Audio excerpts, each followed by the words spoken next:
Bonjour à vous et bienvenue sur Confluence. Bonjour. Aujourd'hui, on se penche sur des analyses assez pointues des tensions au Moyen-Orient, Oui, sous un angle particulier. particulier celui des croyances sur la fin des temps. Exactement, en Iran, en Israël et aussi aux États-Unis. L'idée centrale qui émerge, c'est qu'en plus des facteurs géopolitiques habituels, il y aurait une sorte de guerre des prophéties. C'est ça, des visions apocalyptiques qui s'affrontent et qui influenceraient directement les décisions politiques, voire militaires. Alors, si on commence par l'Iran, les sources expliquent bien comment la doctrine du Velayat Faqih, Le pouvoir politique du clergé instauré par Khomeini, voilà, comment cette doctrine a transformé l'attente, disons traditionnellement passive, du Mahdi, le fameux 12e imam chiite. oui, en une mission beaucoup plus active. Une mission pour préparer le terrain à son retour. Et c'est ça qui justifierait l'action du Corps des gardiens de la Révolution, le CGRI. C'est une justification majeure, oui.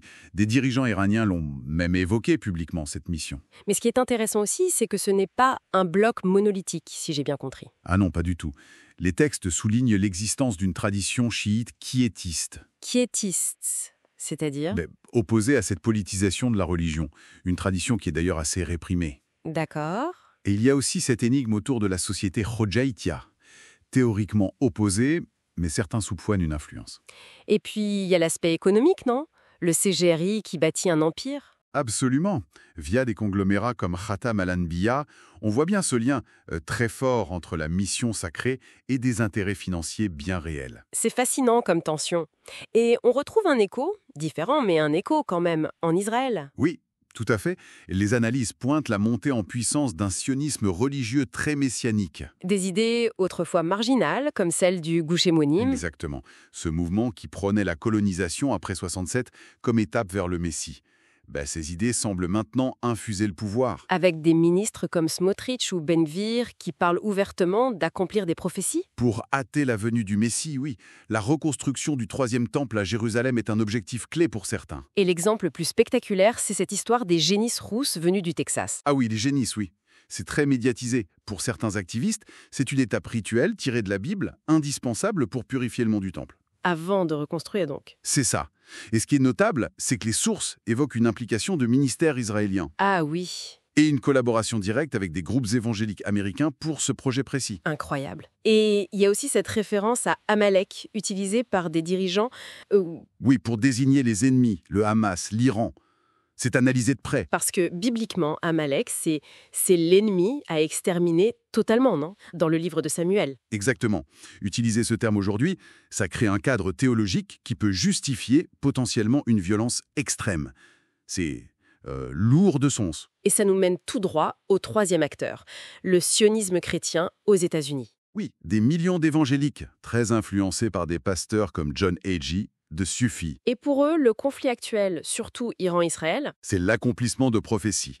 La fameuse guerre de Gog et Magog. qui annonce la fin des temps et le retour de Jésus dans leur vision. Tout à fait. Et donc leur soutien à Israël vise en quelque sorte à accélérer ce scénario final. Et ça pèse sur la politique américaine? Apparemment oui. Selon ces analyses, le transfert de l'ambassade à Jérusalem, le retrait de l'accord nucléaire iranien sous Trump, ce sont des exemples cités. Il y aurait aussi des liens financiers importants? Oui, un réseau qui relie ces groupes américains aux colonies israéliennes et aussi aux mouvements qui veulent reconstruire le temple. Il financerait le projet des génisses rousses, par exemple? Oui, ou des groupes comme Aseret Kohanim.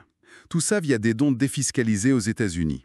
Et les sources parlent d'une alliance cynique? C'est le terme utilisé, oui, parce que le soutien politique et financier primerait sur des divergences théologiques pourtant fondamentales. Sur le sort des Juifs dans leur propre vision de la fin des temps, notamment. Exactement. Bon, si on essaye de synthétiser, ce qui ressort vraiment, c'est cette convergence assez troublante, non? Oui, de trois récits apocalyptiques distincts, mais qui semblent s'alimenter les uns les autres. Et tout ça mélangé à des intérêts de pouvoir, des intérêts financiers très concrets. Que ce soit le CGRI en Iran ou certains acteurs en Israël et aux États-Unis, oui. Et l'analyse insiste bien, hein, il ne s'agit pas de dire que ces acteurs sont irrationnels. Non, pas irrationnels. Ils agissent logiquement, mais à l'intérieur de leur propre cadre de pensée, de leur vision du monde eschatologique. C'est ça. Et le risque majeur pointé, c'est la prophétie autoréalisatrice. Exactement.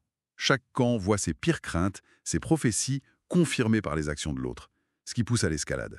Du coup, ça laisse une question assez vertigineuse en suspens. Oui, Quand des acteurs aussi puissants sont convaincus d'être les instruments d'un plan divin déjà écrit, quelle place y reste pour la diplomatie classique? ou pour la dissuasion basée sur une rationalité, disons, séculière qu'on supposerait partagée.